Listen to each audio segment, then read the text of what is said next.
देख लो अपनी बेटी का हाल। उमा के बेटे राकेश ने अपनी पसंद की लड़की से शादी की थी। उमा को लड़की तो पसंद थी, लेकिन उमा की बहू कोमल ने ससुराल में आते ही दूसरे ही दिन से नखरे दिखाना शुरू कर दिया। बहू, अरे सुबह के 8 बज चुके हैं और तेरी अभी तक सुबह नहीं हुई। पहले दिन तो मैंने इसलिए कुछ नहीं कहा तुझे कि शादी के 1-2 दिन हुए हैं, जिंदगी भर तो इसे झाड़ू पोछा और बर्तन करने हैं, पर फिर भी। अरे आप उठते क्यों नहीं? माँ जी को देख रहे हो ना, आज दूसरे ही दिन मुझे ऐसे ताने दिए जा रही है जैसे मैंने कितना बड़ा गुनाह कर दिया हो। अरे वो तुम्हें उठने के लिए कह रही है और खाना भी तो बनाना है ना।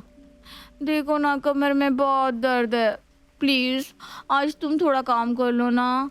अरे नहीं नहीं, माँ कहेगी अभी से जोरू का गुलाम हो गया, और जब मैं कहती थी थोड़ा ये कर थोड़ा वो कर, तो आज तक तो कुछ करवाया नहीं। अच्छा ठीक है, मैं भी किचन में चलती हूँ। बस मैं किचन में खड़ी रहूंगी, तब तुम काम करना। ठीक है, पर मुझे माँ के गुस्से से बचा लेना। अब कोमल पहले अपने कमरे से बाहर आती है और उमा कोमल को खाना बनाने को कहती है। उसके बाद राकेश भी कुछ समय बाद किचन में जाता है और ऐसे ही काफी समय राकेश को किचन में हो जाता है और ये सब उमा नोटिस कर रही थी। ये लड़का किचन में तब से है जब से बहू गई है, और आज से पहले तो इसने किचन में कभी कदम भी नहीं रखा, एक गिलास पानी भी नहीं लिया। लेकिन अभी से ये अपनी बीवी के साड़ी के पल्लू से बन चुका है। देखो तो किचन में काम भी हो रहा है या कुछ अलग ही चल रहा है। अरे उमा, कहाँ है? क्या कर रही है? बहू के आने के बाद तो तुझे बस आराम ही आराम है, वरना तो जब भी मैं आती थी तो घर के कामों में लगी रहती थी। अरे अब बहू आई है तो बहू के हाथों का खाना खाने का सुख भी तो मिला है। कब तक खुद से ही बना बना कर खाती रहूंगी। ये भी तो सही कह रही है। अब तो मैं भी अपने बेटी की शादी करके बस निश्चिंत हो जाऊं। दोनों बेटियों को तो ब्याह दिया है, बस एक बेटा रह गया है। हाँ कांता, तू भी ना अब बहू लिया, बहू के हाथों का गर्मा गर्म खाने को मिलेगा तुझे भी। तभी कांता राकेश को बर्तन धोते हुए देख लेती है। लेकिन अभी जो मैं देख रही हूँ उसमें तेरे बेटे के हाथ में बर्तन है और वो बर्तन धो रहा है। अरे तू किसकी बात कर रही है कांता? वहाँ किचन में बहू है मेरी, खाना बना रही होगी। अभी तो मेरी नजरें अच्छी भली है, मैं जो देख रही हूँ वही सच है। तेरी बहू नहीं बल्कि किचन में तेरा बेटा बर्तन धो रहा है। अब जब उमा किचन की तरफ देखती है तो वो ये देखकर हैरान रह जाती है कि किचन में उसका बेटा बर्तन धो रहा है और सामने बहू खड़ी है जो हंस हंस कर बातें कर रही है। बहू के हाथों का सुख नहीं है तेरे जीवन में। चल चलती हूँ, मिलने तो तुझसे आई थी, लेकिन जो देख कर जा रही हूँ उस पर विश्वास भी तो करना पड़ेगा। अब ये पूरे मोहल्ले में गाएगी कि मेरी बहू के होते बेटा किचन में बर्तन धो रहा है। बहू को तो मैं देख लूंगी। कांता के जाने के बाद उमा किचन में जाती है तो देखती है कि राकेश सब्जियां काट रहा है।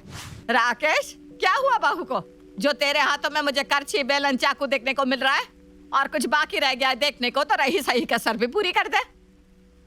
माँ अब किचन में मैं तो बस कोमल की मदद कर रहा था। वो क्या है ना, उसकी कमर में दर्द है तो मुझे आकर कहता, जब मैंने इतने दिन खाना बनाया है तो एक और दिन सही। तुझे शर्म भी आ रही है? बीवी के आने के बाद तू किचन में खाना बना रहा है, बर्तन साफ कर रहा है। अरे अपनी पड़ोसन कांता देख कर गई है ये सब। अच्छा, बस अभी ये सब्जी चढ़ा दूं, बाकी आप देख लो। माँ आप गुस्सा हो गई क्या? नहीं नहीं, प्रसन्न हो गई, अति प्रसन्न। अरे बहू, तुझे तो समझना चाहिए कि किचन में झूठे बर्तन है और वो तो अपने पति से साफ करवा रही है। माँ जी, मैं और वो अलग थोड़ी ना है। अब मेरी प्रॉब्लम वो नहीं समझेंगी तो कौन समझेगा? हाँ हाँ, क्यों नहीं। कल तो तू अपने किए कराए पर भी अपने पति से ही पानी डलवाएगी। उमा को अपने बेटे पर गुस्सा आया था, लेकिन वो अपने बेटे के साथ बहू को भी सुनाती है और घर के काम में लग जाती है। कोमल और राकेश दोनों ही अपनी लाइफ एंजॉय कर रहे थे, लेकिन उमा को इस बात से दिक्कत थी कि उसकी बहू घर के एक काम में हाथ नहीं लगाती। और हद तो तब हो जाती जब दूसरे दिन राकेश ऑफिस जाने लगता है और कोमल अपने पति को रोकते हुए कहती है, अजी सुनिए ना, आप ऑफिस जा रहे हैं लेकिन आज बहुत सारे कपड़े धोने हैं, मुझसे तो बिल्कुल नहीं होगा ये। आप जानते ना मेरे पेट में कितना दर्द है।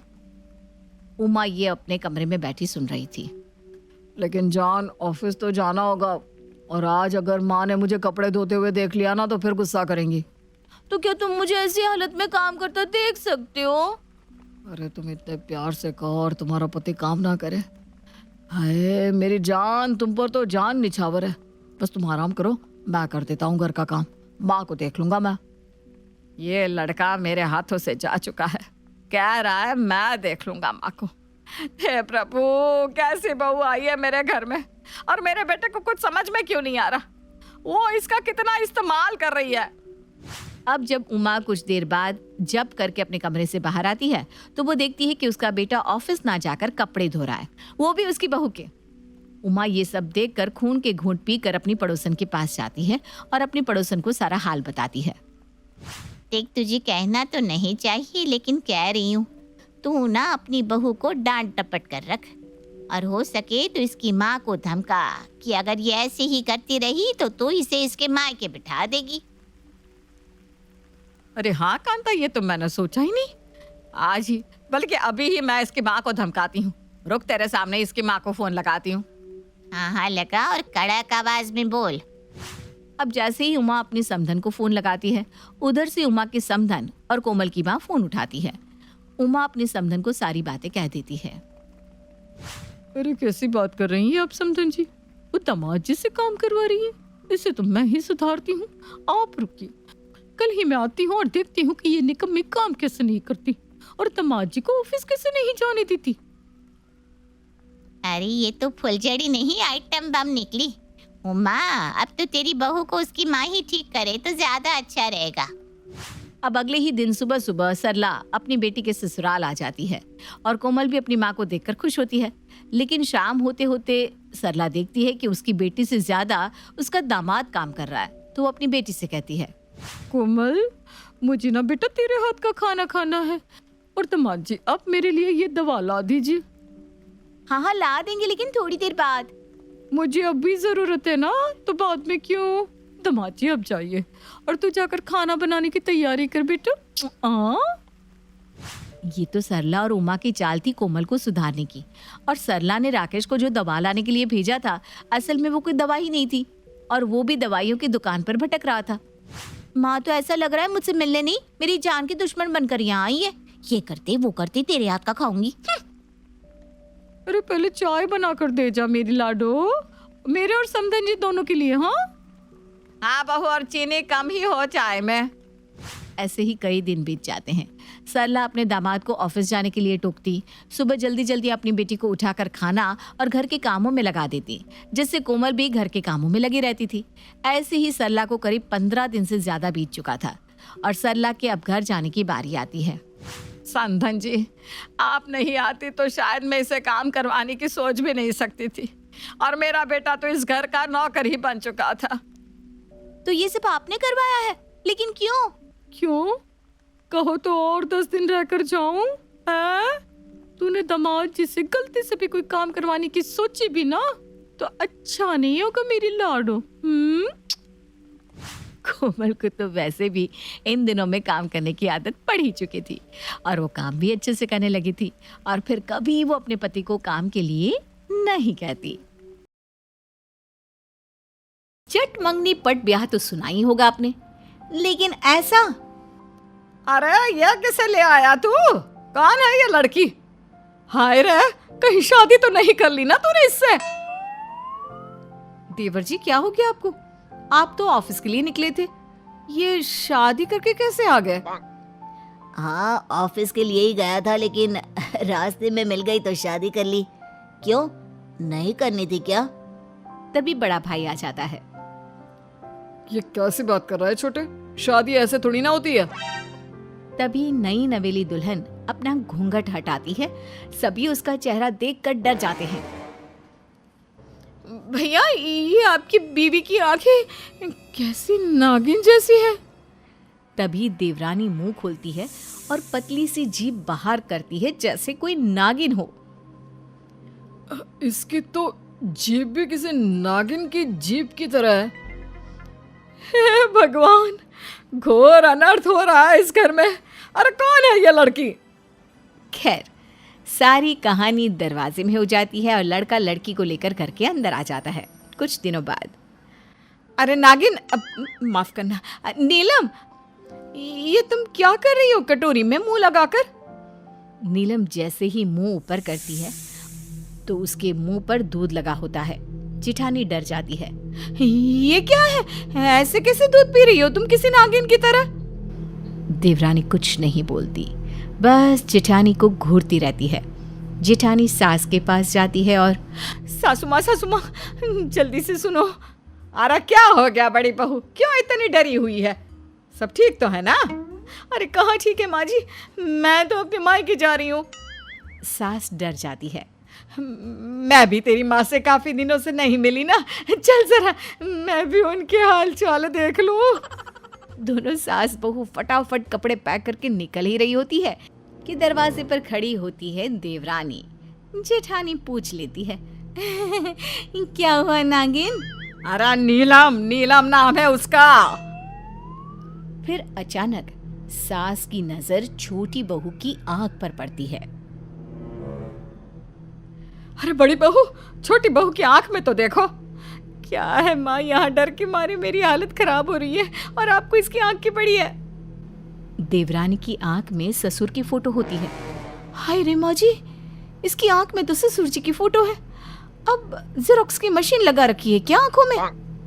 बेटा तेरे ससुर जी की फोटो इसकी आंख में कैसे उतर आई? सारा ड्रामा चल ही रहा था कि वहां देवर आता है। अरे नीलम क्या हो गया? यहाँ ऐसे पुष्पराज की तरह क्यों खड़ी हो?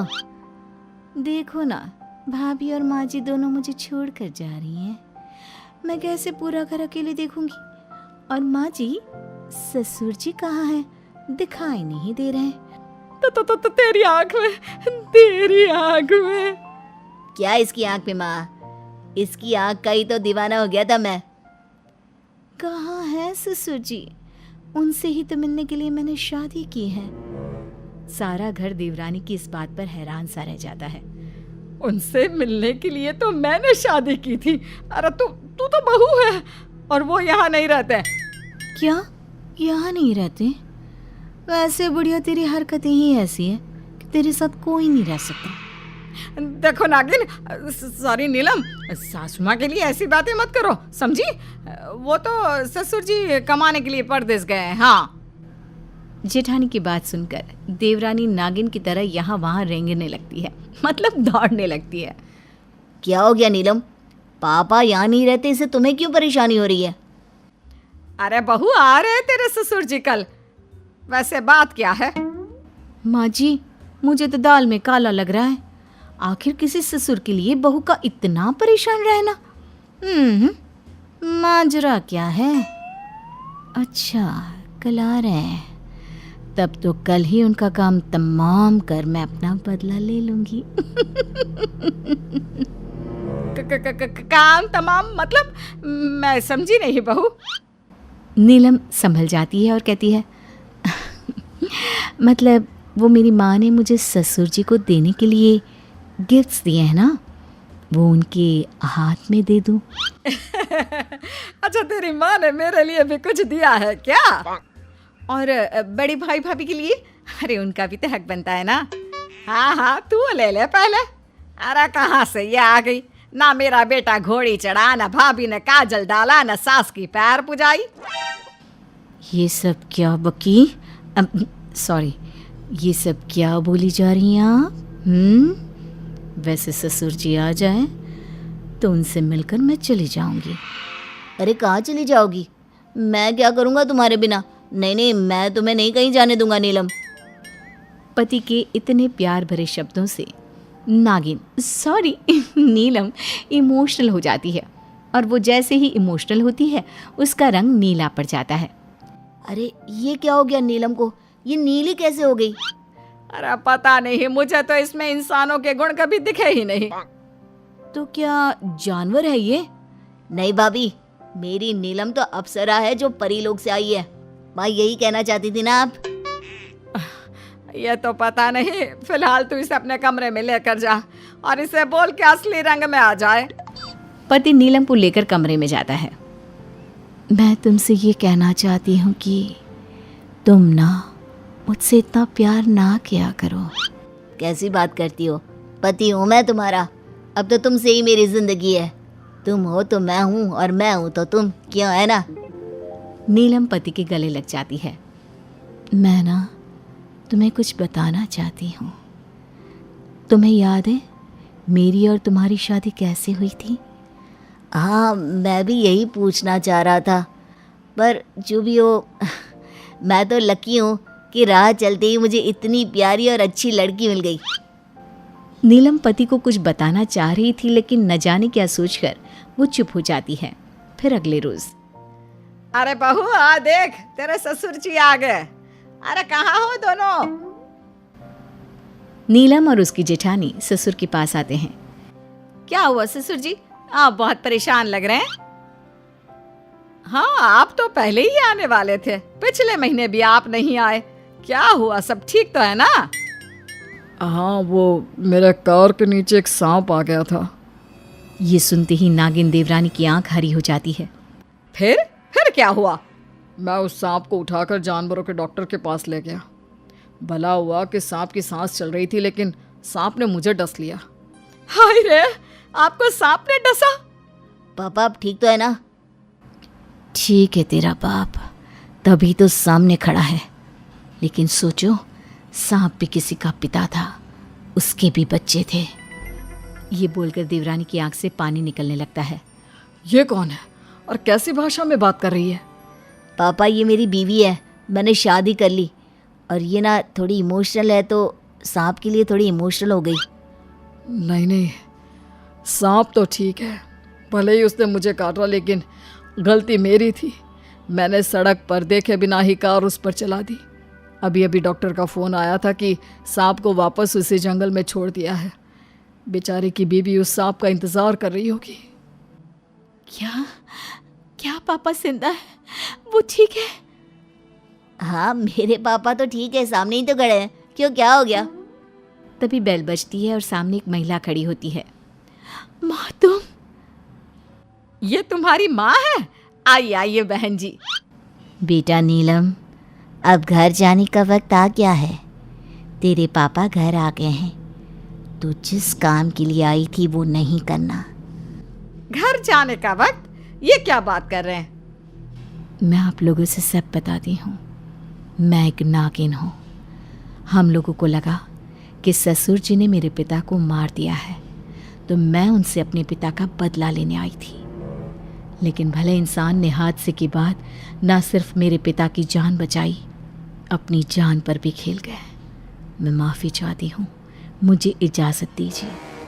नहीं नीलम, मैं तुम्हारे बिना नहीं रह सकता। अरे तो क्या नागिन के साथ रहेगा बेटा?